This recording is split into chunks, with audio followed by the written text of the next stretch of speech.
Okay, good. Okay, cool. So let's talk about becoming a Google certified educator, not only the process of it, but also the pedagogy of it along the way. All right. So in the course of this presentation, we'll talk about a couple different steps. First of all, I want to tell you about the actual process of becoming a Google certified educator, what that process is and what the benefits are. And then as a second part of this 90 or 85-minute chunk, we can talk about developing skills through the training. And I have like a plan for us to learn here where you can, the combination of playing and learning, where you can sort of specialize in whatever your area is. Like there's a wide mix of folks here from Henline to elementary teachers to science. I mean, it's so you can specialize in the second part of this about what you actually. What was that, Jeff? I said, don't single me out. Oh, okay, no problem. Won't do it. And then I'll actually tell you about the process of taking these Google certification exams. And then finally, we'll talk about continuing education. So just some background about how I got into Google certified educator and that whole world is that I'm going to school at BG right now for a master's in classroom technology. I've always been sort of tech savvy, but I never went back and got the actual credentials. And through that program, I learned about all of this. So some research first to tell you about why it's important to become a Google certified educator.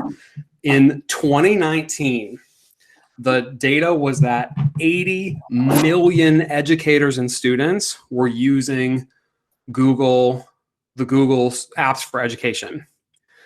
80 million people. And then we had a global pandemic where all these schools had to go from in-person learning to virtual learning overnight. So that number has skyrocketed upward because of COVID-19. The latest numbers that I could find, because Google doesn't make all this public necessarily, are that there are 120 million users of the Google Suite for Education as of April in 2020. And I can only imagine that from April to now in November, that number has continued to go up. So when you think about like educators that you know and the varying abilities they have with, tech skill, that means folks, they need good training. There are lots of people on these platforms, and probably, as you can, agree, like not that many folks know how to do that much stuff.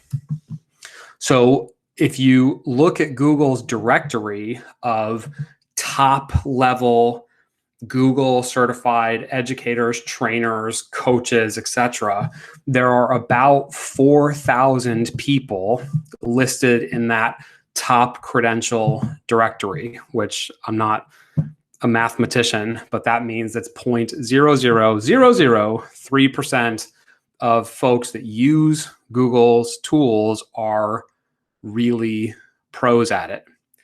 And I mean, I think for the students' sake, we owe it to them to at least be semi-knowledgeable about, what we're asking them to do. So if you're asking yourself the question, why be certified?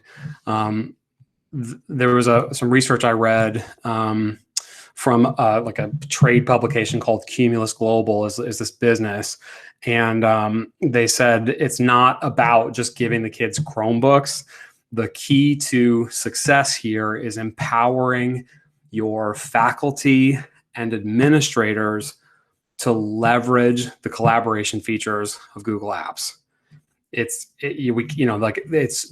is some benefit. I think we all can agree there's some benefit to saying, the kids will figure it out and they can know how to do it. But when you yourself are a pro at these tools, you can push and extend in ways that the kids might not on their own. So here is something I think that really gets pushed to the side a lot in education when we talk about technology, is actually looking at some standards for education technology. And there are sort of two main different groups that dominate that space. One of them is ISTE, which is the International Society for Technology Education. And the other is like a product out of the whole like No Child Left Behind movement called P21. And so what I'm hopeful we can do in small groups, let's say, is have some of you look at the ISTE standards and some of you look at the P21 standards. And then on these Jamboards that you've got links to, we can sort of talk that through. So if your screen looks something like this one, where there you all are, that's terrific. I've got different, so if you look at the top of this Jamboard, you can scroll through to different slides, and I've sort of divided folks up based on where they teach or their content area. And so I'm hopeful that the first 3 slides of folks, so the elementary teams and the high school team, if you all can click that ISTE link on the presentation and take a minute to read through those standards and sort of pick the ones you think that might be most important, that would be great. And then the high school 2 folks, so slides 4, 5, and 6, if you all can look at the P21 standards and sort of read through that document and then decide what are the most important things, that would be great. The idea is once you on your own look through the standards and sort of find something useful that you'd want to share, you can use these annotation tools, whether it's a text box or drawing something on your board to show that for the group. So I think it probably would be good for a few minutes if we all can sort of mute our mics, and then you all read through that stuff, and then we'll come back in, let's say, 10 minutes and put some stuff on this Jamboard that we can talk through as a whole group. So I don't know, like maybe unmuting the mic is worthy of it here, and we can sort of talk about these for just a minute. What'd you think looking through some of these standards? All right, I'm Tribute. So I think I was looking at the P21A, the P21 standards or whatever. It's about, to me, it's interesting to see standards that say like content knowledge is the base, but here are the more important skills that need to be developed as you know, as kids move out into the world. Guess what? Science isn't the most important thing, but like thinking critically and collaborating and communicating, those are all more important than that, which I think sometimes might get lost in the hustle and bustle of school. Yeah. Mic drop on that one, Cody, for sure. And like, it's true, right? We all think what we're doing in our classroom with the door closed is the most important thing that these kids have to worry about. But really, I mean, how often do you use high school chemistry? Never. If I didn't teach it, I would never use it either. You know, they're learning other things that are more important. And by all means, I am not at like in any way scientific, but if you think about somebody like, you know, Neil deGrasse Tyson, he's a communicator and he's a great showman and he uses technology all the time. And it seems like he's doing a lot more ISTE type standards, P21 type standards than he is wearing goggles and filling beakers, you know? Oh, for sure. Yeah, for sure. Yeah. Any other like surprises or anything where you were just like, yeah, ISTE, that's right. I think that them acknowledging that this is becoming life and career necessary, that it's actually a aspect of our lives now, is a good thing to kind of acknowledge throughout all of these. Right. And I think like, I know when I read these, you know, for my BG class, I'm not saying that I had like an existential crisis or anything, but I kind of thought to myself, like, am I really living up to all of these standards? And are all of us collectively as Perrysburg teachers really living up to all of these standards? And if we have question marks, given how important technology is, if there are any question marks, especially in 2020, what can we do to build up that repertoire. So where we were is sort of looking at these two standards. And I guess when I looked at them, I picked sort of these few key standards just for my own, professional development, like where I might want to grow and what I thought was significant. I know there's some overlap between what you all put on that Jamboard. I guess my thought is, on your own, individually, can you read through these few standards here and just look for some of the key words or phrases that you think are most important for on the ISTE standards and the P21 standards? And maybe, instead of having some philosophical discussion, we can just drop some of those keywords in the group chat using the Google Meet. So take a second and then maybe drop some in. We'll see if there's anything in common. Yeah. Flexibility, adaptability, initiative, self-direction, critical examination. Wouldn't we be lucky and be happy if all of our students did these things, let alone asking that and holding ourselves to that same standard? You all see what I see when you read these standards about technology, which isn't always pushed by the state of Ohio or anyone else. It really kind of, it gives a gut check of, are we living up to those standards? And I like from Taylor, you said self-direction. At some point when the school PD runs out and it's just us at home with our computers, it's up to us to be self-directed to move forward. So, I think you all see what I see on this slide. I just sort of highlighted, as I went through this process myself and said, okay, what are some of the key points here that we continually update our access to technology and our skills and make the students do the same, that we demonstrate modern work and practices.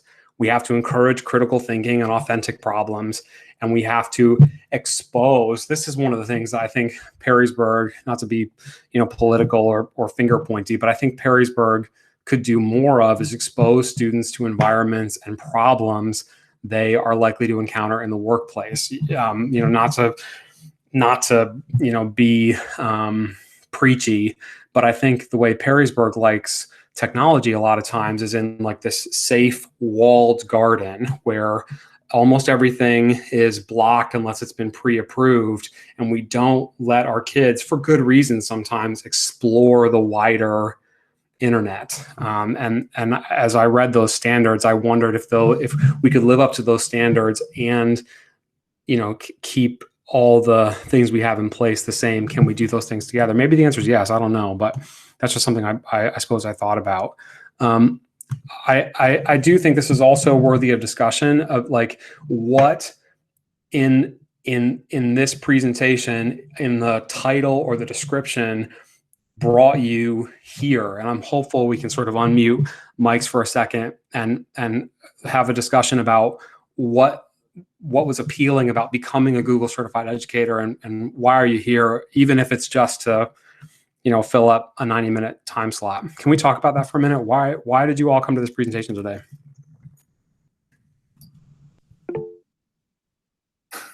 So I'll go first, Tim. It's Annalisa. I work at the high school, and I have essentially created a brand new elective that's all college and career readiness. And why I'm here is because those standards directly impact exactly what I'm teaching, and I'm just here to try to adapt with the kids. And I feel like sometimes like the weakest point is the teacher. It's not the kids not knowing how to do it, and it's not the technology. It's the middleman, which is us. So I'm here to strengthen that for the kids. Mad shout out for the humility on that one, to say, it takes courage to say, like, I am the weakest link, which I'm reminded myself of that every day. And so mad props there. Anybody else? Why did becoming a Google certified educator appeal to you in the first place? For me, I think it's really just simple to rely on like what's tried and true, what I know. I know I can, grab a whiteboard and we can work in groups and we can hash things out and erase and draw and change and grow. But I think I'm not super tech savvy. So being this new style of teaching and this new way of teaching has really challenged me to try to learn more. And I think that there's a ton of value in incorporating this stuff even when it's not COVID. I just don't know how to use it that well. I mean, Cody, for sure, like, think about all the things you've made from August to now. Do you ever think that you're going to go back totally to the way you were teaching in 2019? Oh, the amount of things that can self-grade. Are you serious? It's so Right. nice. First of all, the self-grading, let alone all the other cool stuff. This is Jessica Howell. As an intervention specialist at the high school, I work with all different kinds of teachers in the co-teaching setting. And for me, I decided to take this because it's just another tool in the toolbox for me. And the more tools I have, the better, you know, working with a wide range of kids, what works for one student's not going to work for another. So I just figured this is a way that I can better reach my students. That's awesome. And Jessica, I know like hardly anything about to my own fault. I know literally almost nothing about intervention specialists other than you all deserve awards and more money than you currently make. And like I was thinking about this before this presentation that, and this in some ways it's obvious to say this, but it's also totally true that Google and Google search is the biggest and most powerful collection of human knowledge in the history of the world ever. And it will be for the next at least couple years, you know? And so I'm just thinking about like differentiation and specialized, individualized instruction for somebody in your position. You need Google, like Google can do it better than almost anything. And, it's cool. And I guess I appreciate that there's like a wide variety of folks, like elementary folks want to be good with Google, high school folks, intervention specialists, music, science. I mean, everybody kind of needs it. And we all use it all the time, but we all can get better. Even if you are a Google certified educator, there's always ways to improve. It's almost like a benevolent Ponzi scheme, I guess. So anyway, it's good to hear. I did make a bit of a flow chart, which may or may not fit your needs. I know, speaking of differentiation, that probably a lot of you have varied levels of tech skills. Some of you maybe feel like you're at the bottom of that totem pole, and some of you feel like Google should hire you. I guess if you're a teacher, ask yourself, do you want to have a classroom impact or a district impact? And then are you more or less skilled, and work your way down? A couple points about this flow chart. It's not the case that you have to work your way down in order to be a valuable teacher, that you have to work your way to Google certified innovator. I think there are some schools in the United States that have said they want their whole teaching staff to at least be a level 1 Google certified educator. But if you don't have to make that step over to level 2, where you're doing some more advanced skills with like spreadsheets and pivot tables and all that kind of stuff. And you definitely don't have to become a Google certified trainer. But if you're somebody who, you like to gather skills and you want to do a lot of PD, at least like we saw in that earlier slide, there are only about 4,000 people worldwide that have this top level Google certified trainer or innovator credential. It's about 4,000 folks. It was 2,000 in 2017. And so it is true that as you move down this chart, that makes you more elite and more rare. And there are plenty of people who have leveraged those credentials into bigger and better things. So for what that's worth, if you don't know where to start, this chart might take you a little bit along the way. So on this next slide, what I've got for you are different types of self-assessments that top link where it says conduct a self-assessment takes you to the website, I believe, where I got this information from.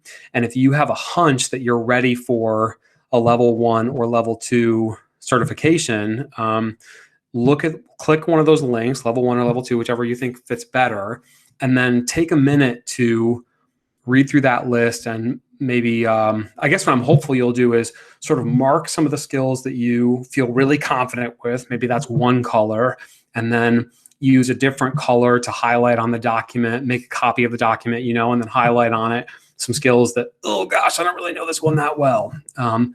That's going to be different for everybody. So I think this might be another situation where we'll mute mics for a few minutes and, sort of come back to talk in maybe 5-10 minutes or so once you've done that self-assessment. So good luck, everybody. So that was about 5-6 minutes to look around. And I guess I'm hopeful that you all will be willing to still sort of, have a bit of discussion. Any surprises in doing that self-assessment? Like, oh, I thought I was a level 1 type of person, but oh my gosh, I'm level 2. Or yeah, there was a Google product listed that you didn't know about, or you learned about a new feature just by seeing it listed. Can we have some discussion about looking through those self-assessments? What'd you learn? Well, I didn't know Science Journal was a thing, and that sounds like it could probably maybe be useful. It's legit. So there's a whole tool for science, Cody, that you didn't even know about. There you go. I can only speak for myself, Tim, and I learned a little bit about both, but I'd like to know more about the citizenship one. Yeah. So John, Google really pushes digital citizenship, and it's more than just like be nice to each other and don't cyberbully. If you want, and I'll just do this that way you can sort of look through it at your own time, but I'll send you some links about digital citizenship stuff. And like, I think what a lot of schools are doing now is creating what they call digital driver's licenses, where, like the kids themselves have to complete either modules or lessons or tasks about using the internet effectively. And then they can only like keep their internet access if they earn a digital driver's license. So that's just sort of one, if you want to get into citizenship, that's one cool thing you could do. It's food for thought. It's food for thought. Hopefully, you felt like it was at least a good checkpoint of where am I compared to the full scheme of Google skills, and what are some things that I already know because I use it every day for work. I guess I'm also hopeful that we can sort of talk about any ways that you actually have already used Google products and services in the classroom, or anything that you've done that's really, you think is really kind of like innovative. Anybody have a Google story that, or a cool lesson that they do with Google? I know that I've been trying to incorporate that Pear Deck, which is a Google extension. Mm-hmm. That's pretty neat to have everybody. It's like having your presentation, but you can adapt it right on the spot, and all the kids are interactive, but still one-to-one with computers. And if we would ever shut down again, you would have your lessons just like you're in person. So that Pear Deck has been a neat tool to figure out. People love it. People love it. I suppose one sort of recent discovery I had with Google, just sort of putting 2 and 2 together, that with our Perrysburg Schools accounts, Google Drive storage access is unlimited. So you can upload like as many big file videos as you want. And as an English teacher, when I have to read 50 essays, with complex rubrics where I'm really digging into the details, I get sick of having to give the same comment over and over and over again. So using Screencastify, what I've started doing, for better or worse, is I'll just have up a kid's essay on my laptop and create a screen recording of me reading their essay back to them. And I like it because I don't have to type anything, and it's way faster for me.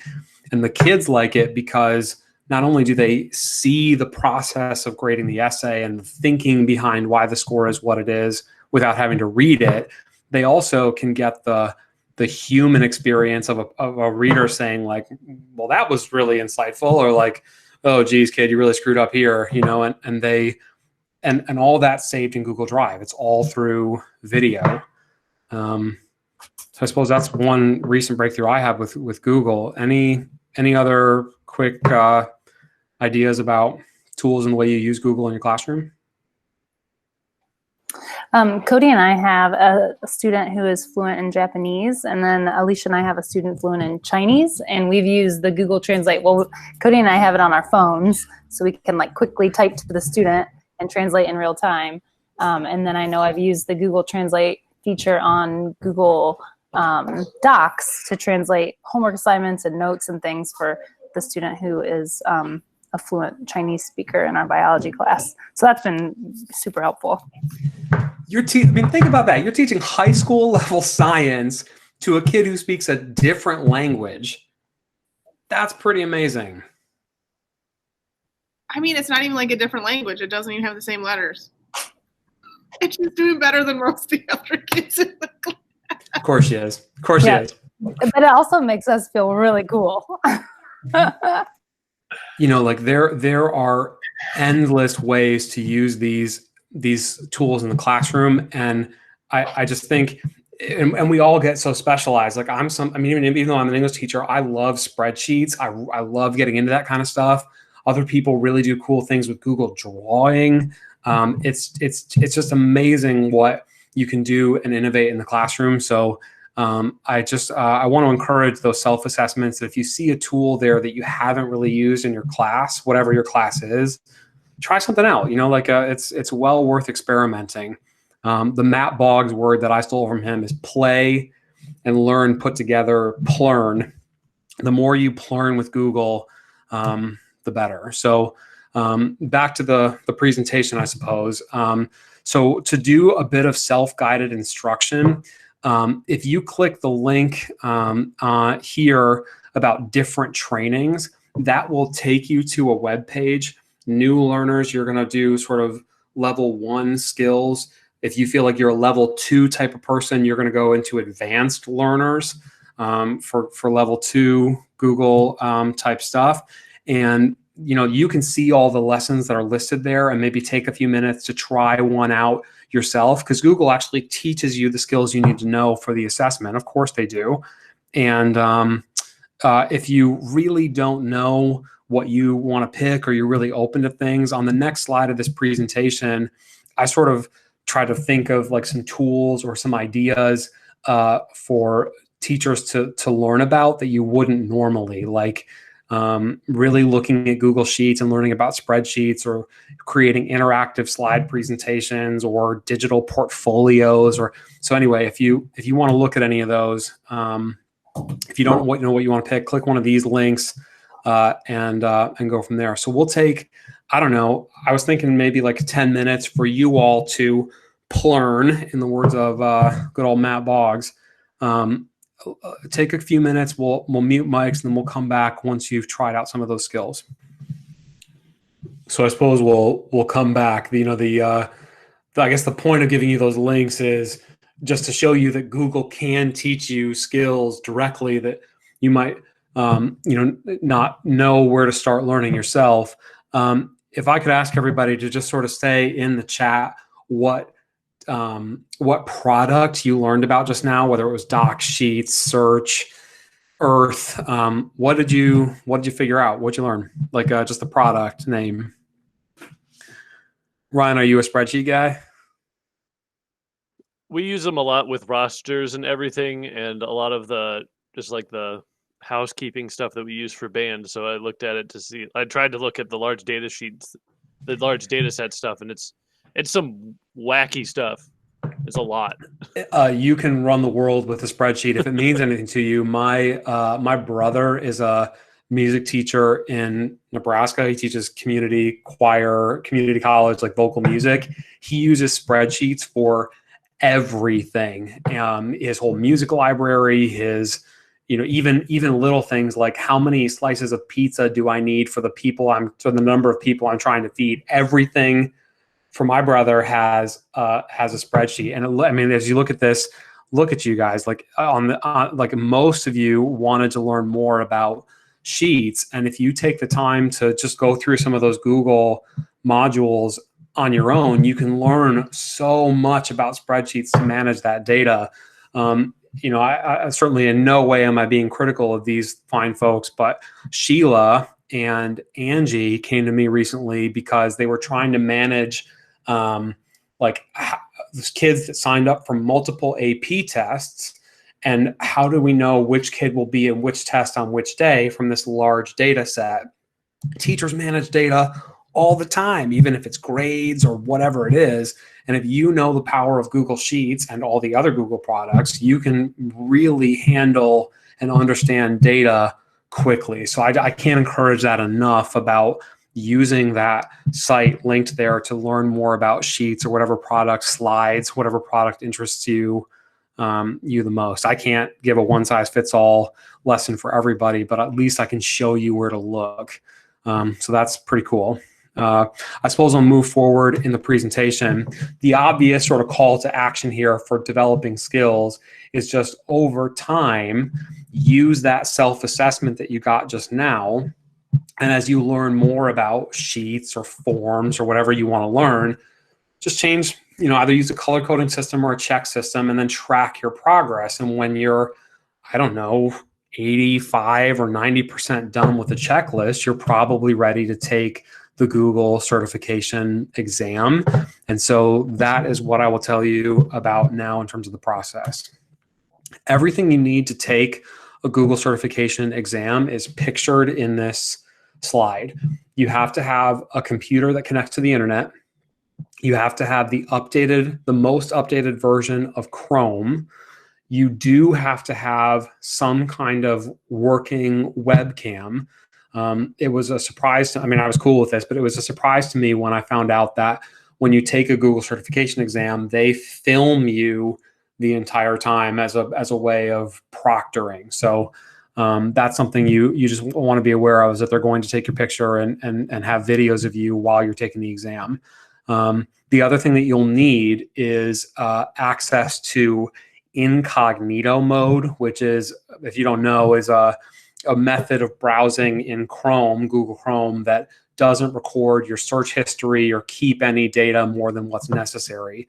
I know that there is nothing evil about using incognito mode on its own, but it just made me feel a little uncomfortable to try using incognito mode on a school computer. I didn't want the powers that be to think I was doing anything nefarious. So I guess if you have a personal computer, I just felt more comfortable doing that on my home computer than doing that at school because of incognito mode, that requirement, but just something to keep in mind. So this is what you need right here, is just a laptop, updated version of Chrome, and a webcam with internet connection.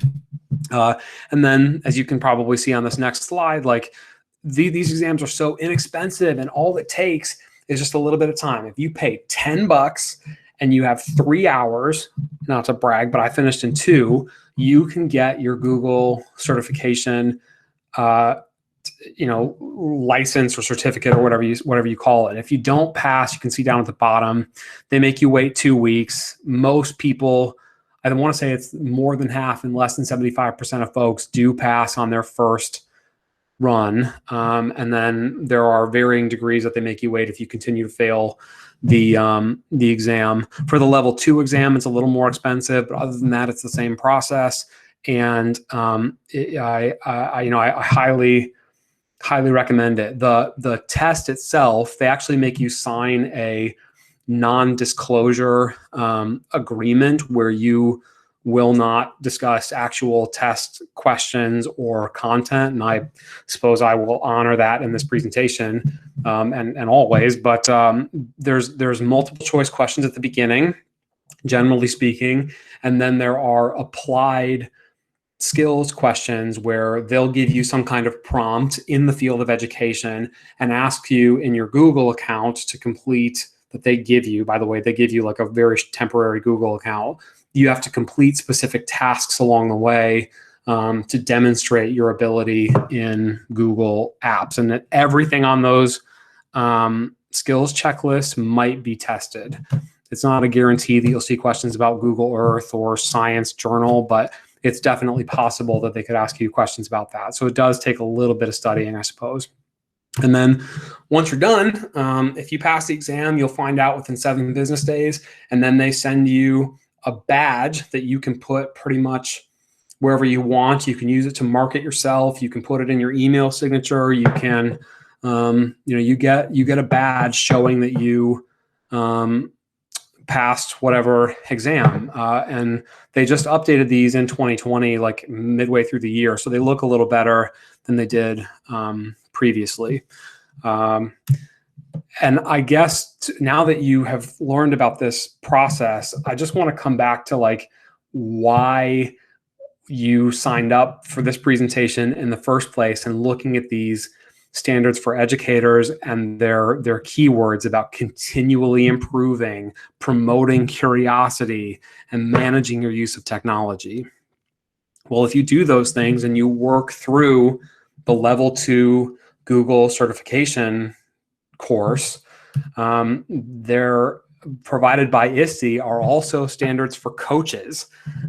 So, the burden is kind of on you that once you become sort of like a master of Google for education, it's almost your duty to go tell everybody else and evangelize,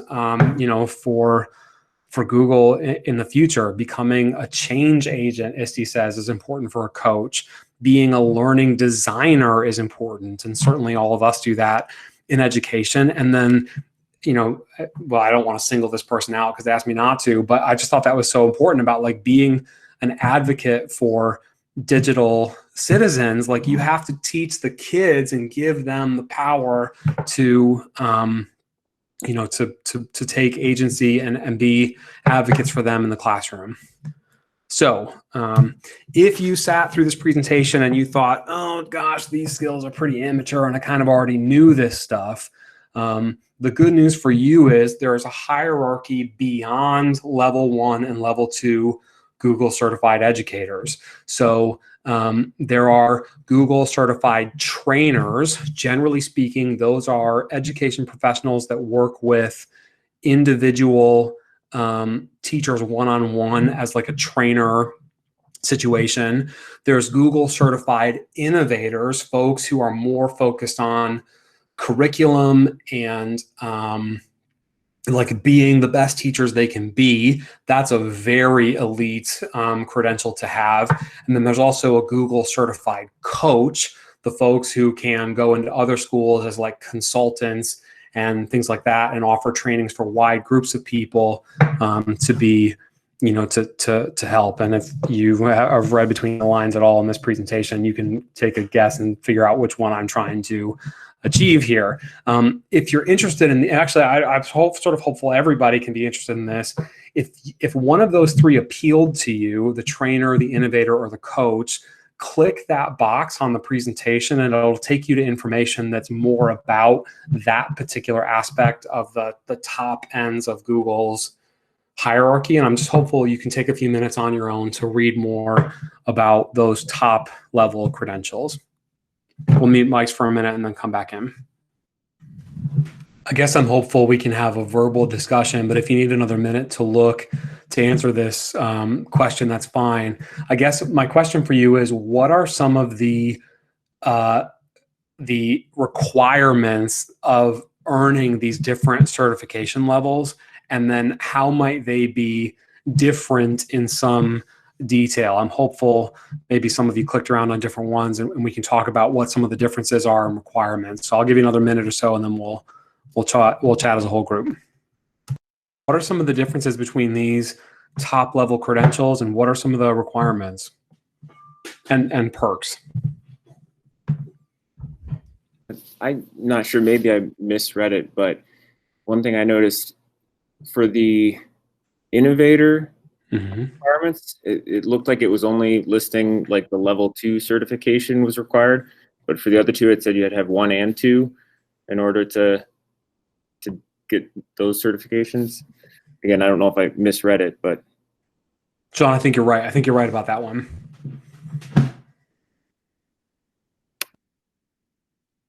So at least at the top level, you have to already be a level 1 and level 2 certified educator.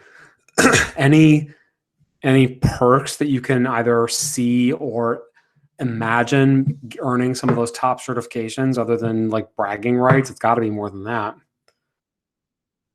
You could make some money. You could go out and charge people to help them at those different levels. It's definitely, it can be personally beneficial.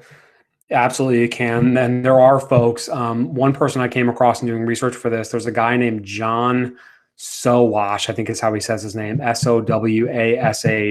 And he has this whole YouTube, there are actually a lot of people who do, they have YouTube channels, they have all kinds of coaching and materials they've created to help schools be better with technology.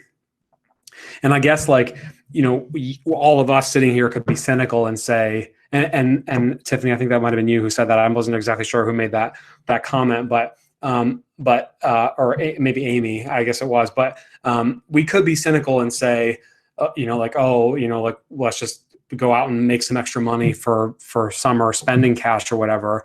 But on the other hand, and I'm not saying you were implying that, but on the other hand, you could think about the positive impact you could have across an entire district or districts by earning these top credentials and then using them to train other people. And then think about the amplification of that to the thousands, the tens of thousands of students that might help. Remember, earlier in the presentation, there are only about 4,000 people in the world who have those top credentials. And you can imagine the impact that those folks would have down that chain to the average student in the classroom. So I realize that's like a bit of grandeur when it comes to that kind of thinking, but it's also somewhat true. It's worth being well-trained and teaching other people about technology. I came across this as in part of research for this presentation, and I thought it was worth sort of pointing out. It was a study from a lady named Underwood. Her last name is Underwood, and it said a study of learning platforms used in 8 technically savvy English secondary schools showed that, this is the important part, teachers' intentions to use the range of functions available to them on learning platforms varied from extensive to as little as possible, and that those expressing a desire found themselves held back by mundane barriers. I'm sure we all can agree that time, energy, the fact that we have to go out and train ourselves, all those mundane barriers get in the way of us really embracing technology and using it to its full potential in the classroom. It's this constant cycle that's been around since the chalkboard of, I'm only willing to bring in what's already like what I know, and I'm not really willing as a teacher to flip the whole paradigm. That's another Matt Boggs phrase. Flip the whole paradigm around and really make some changes. Can you as a group think of any solutions or any suggestions to how to break that paradigm of mundane barriers? What have you all done in your own lives to learn some of this technology? I think it comes down to just desire. I mean, you either want to be a lifelong learner or you don't. And those teachers that want to, they'll learn it and they'll take the time to learn it. And they'll flip their teaching and they'll do whatever. And those that don't won't. And I think that's always been kind of the divide in any profession. For sure, it comes down to the individual. And I would think that the 20 of you that signed up for this presentation, you might think of yourselves as just a little bit tech savvy already. What can we do, the folks that know, to help encourage the folks that might not, or that struggle more to overcome some of those mundane barriers? Any ideas there? I think at the high school, the handful of you all that are like constantly sharing your screencastifys or your tips and tricks, I think that's great because I use that stuff all the time. And, you know, I'll show someone a little trick, like how to hover my QuickTime player over my screen to record the video. And they think I'm so tech savvy, but really all I did is watch someone else's video. You can change some lies if you teach somebody Command F, which seems so mundane for, you know, people who are kind of on their computers a lot, but you can change the world by teaching that to some folks. And I just, you know, we can't walk around in this bubble of I kind of know what I'm doing and I don't have to help anybody else. We all have to, I don't like this word because it has negative connotations, but like we all have to evangelize a little bit when we learn something new, get over these mundane barriers. Another really cool piece of research I found that's pretty recent, I just like this quotation: the way students utilize technology in schools depends heavily on their teachers' willingness to adapt. It's on us, folks. It's up to us. And if we don't change, the kids miss out. I'll leave you with this because I definitely don't want to keep you for the full time or go over. I know we're close to almost 2 o'clock here. Here is a video of a kid in 2009. I'm hopeful this will play over Google Meet here without ads. I apologize in advance. All right, guys, today I'm going to do both a hardware and software review on the Microsoft Wireless Laser Mouse 6000 version 2. So this is the mouse. The hardware part of it, it's not that interesting, really. It's just a simple high-definition laser mouse. You have, obviously, the button on the top that scrolls. It's smooth scrolling. It's not notched, so you don't get the... You get the idea.